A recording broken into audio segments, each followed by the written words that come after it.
All right, now this is the part where it is extremely dangerous, and I'm really not going to mess around here. The most important thing to know is this, for all practical purposes, is a bomb. And what we're going to do is use these spring compressors here that we're going to put onto the spring to compress it a little bit further so we can disassemble this. But this thing is already under a tremendous amount of potential energy because it's already very compressed. We're going to compress it even further. Do not ever have this thing facing you or anyone else. Speaking of which, it's facing you guys now. So right now, before I do this, if you aren't slightly moving your head from your computer monitor, then you probably haven't done this before. There is a nut right here, which again, if you are even minimally mechanically adept, you would look at this and go, oh, I need to remove this nut. That'll allow me to take this out, replace the spring. If you remove this nut, it is like firing a gun. And if you have it to you like this and you remove this nut, you'll probably die. Now, I'm going to show you how to replace this spring. I want to make a recommendation, though, very seriously. There's a product from Monroe called a Quick Strut. Unfortunately, it's not available on this model I'm working on, but I strongly recommend, if you're doing this, ask for a Quick Strut. What a Quick Strut is you will get this assembly, brand new, as it is. All you have to do is just unbolt it like I showed you, and then do the reverse to bolt it back in. You can do a Quick Strut in about half an hour with just 2 crescent wrenches, really. So if you can, get a Quick Strut for your model. If you do not have a Quick Strut available for your model, well, this is what you're going to have to do. And again, safety first. Again, sorry to be repetitive, but I'm stressing I am not aiming this thing towards anybody or the vehicle or anything that I don't want permanently injured or damaged. I am never going to face this thing towards myself. And what I'm going to do is I'm going to use my compressor tool. There's several of these available, and this is the one that I'm going with. And I'm going to try to find the highest point on the spring that I'll be able to put this tool on without it being interfered with in any way. And this is going to be a little important because when you try to compress your new spring here, one of the things you'll find if you don't plan ahead very well is when you compress the new spring, you won't be able to put the strut back together because your spring compressor is going to be in the way. And what we're going to do is position these so I'm pretty confident that they won't be interfering with my reassembly. And this looks like a good location here. So I'm going to secure this down. All right, just maybe 7 or 8 turns, just enough to get it snug. All right, and then I want to put the other compressor exactly 180 degrees. Now, sometimes you have to flip it upside down, but you want it exactly 180 degrees from the first one. Now I've got my spring compressors in place where I know that they're not going to interfere with my ability to reassemble this thing. What I'm going to do now, just so I can make sure that I can reassemble the new set, is I am going to draw a paint mark down the center of everything so that I can reassemble everything exactly the same. This ensures that I not only have proper alignment if that becomes important, but also my ability to make sure that I can reinstall the new setup so it's not in the way of the spring compressors and that everything just lines right back up the way it came in. So what I need to do now is compress this spring using my compressor tools to the point where the spring is loose inside the strut. And again, this is going to create a tremendous amount of potential energy here. So if I notice anything slipping, I'm going to stop and start over again. One of the other things I want to do is I'm going to make paint marks here where my compressor tool is. And what this will allow me to do is when I decompress this spring and move the compressor tools to the new spring, I'll be able to put them in exactly the same location on the new spring so that I can be sure that I don't interfere with my reassembly, because I know that the location of these compressor tools is in an optimal location, and I want them to be in exactly the same location on the new spring. The next step, anytime you use one of these spring compressors or any screw type removal tool or anything, you want to always lubricate the threads. This is going to be under a lot of tension, and we don't want to strip this. We really, really don't want this tool to fail right now. So again, we're going to try to minimize the amount of time that we have this under compression.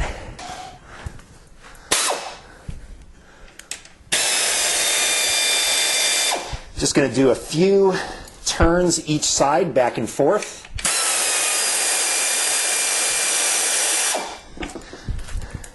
Try to keep it even.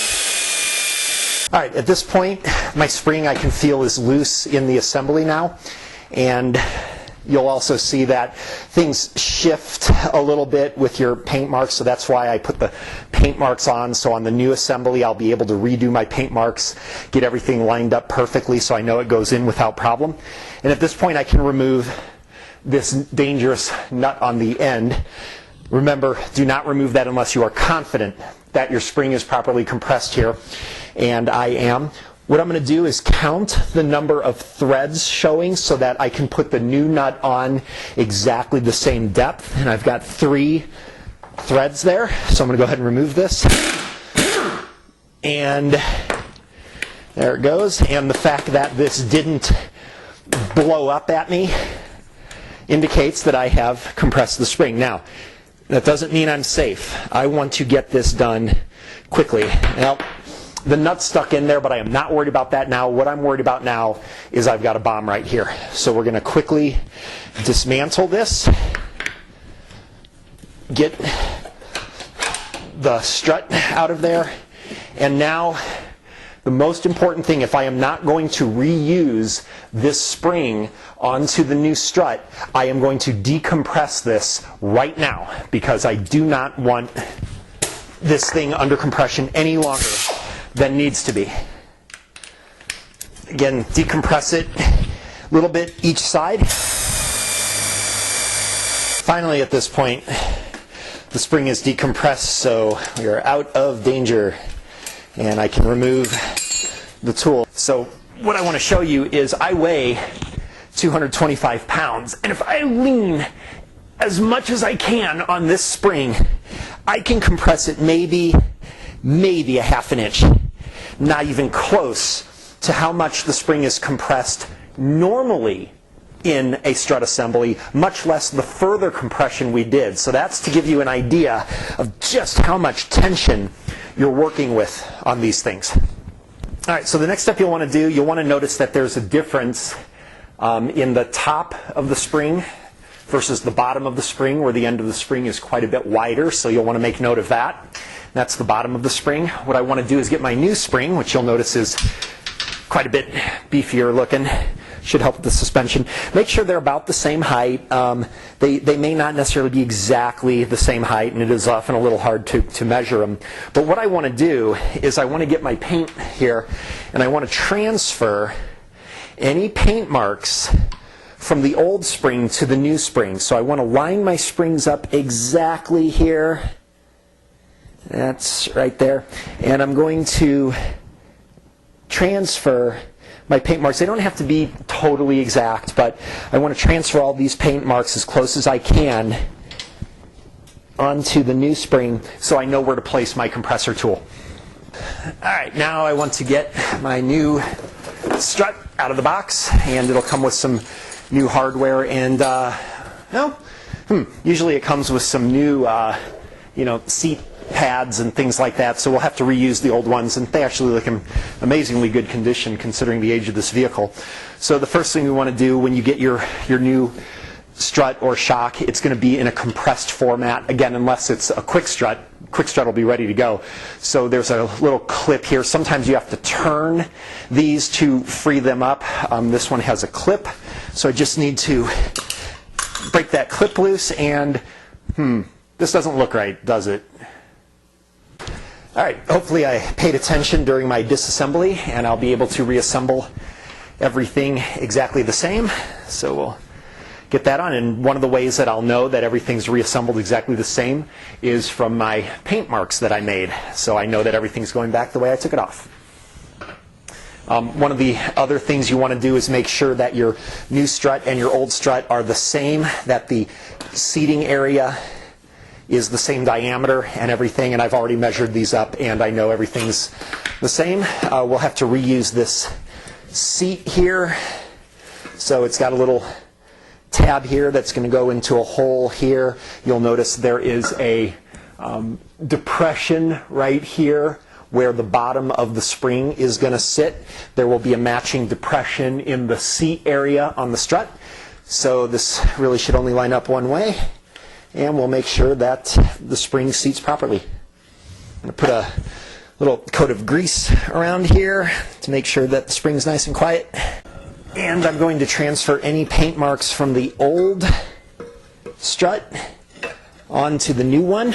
And now using the paint marks, I'll be able to put my compressors on in the same location on the new spring and compress this spring.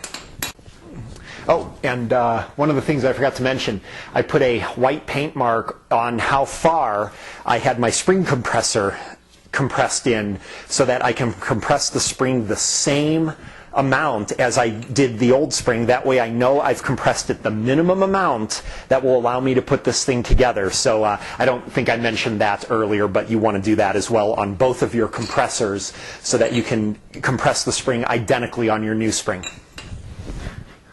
All right, now with my spring compressed, I can reassemble the top part. I grease up any points where two parts are going to touch each other. And there we go. And the sooner I get the new, it will come with a new lock nut on here. The sooner I get this nut on, the better, because once I get this nut lined up, we are back in safety again. But right now, I'm not feeling very comfortable having my hand in front of the spring. Remember, we had 3 threads showing, so I'm going to connect up my air tool. You don't need air tools for this. It sure makes it easier, though. Until I have 3 threads showing, that way I know I've got this new strut exactly like the old one.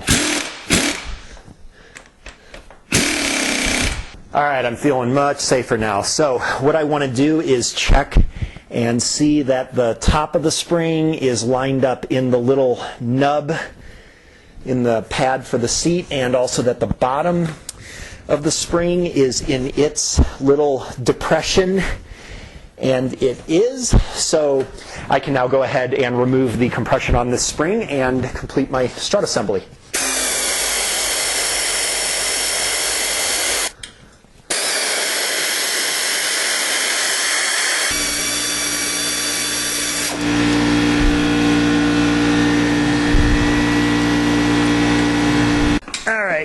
There we go.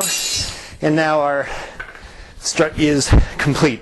So what I want to do is double check that the bottom of the spring, the very end of the spring, is sitting in that little depression. And it is. And the same for the top here. So this is ready to install.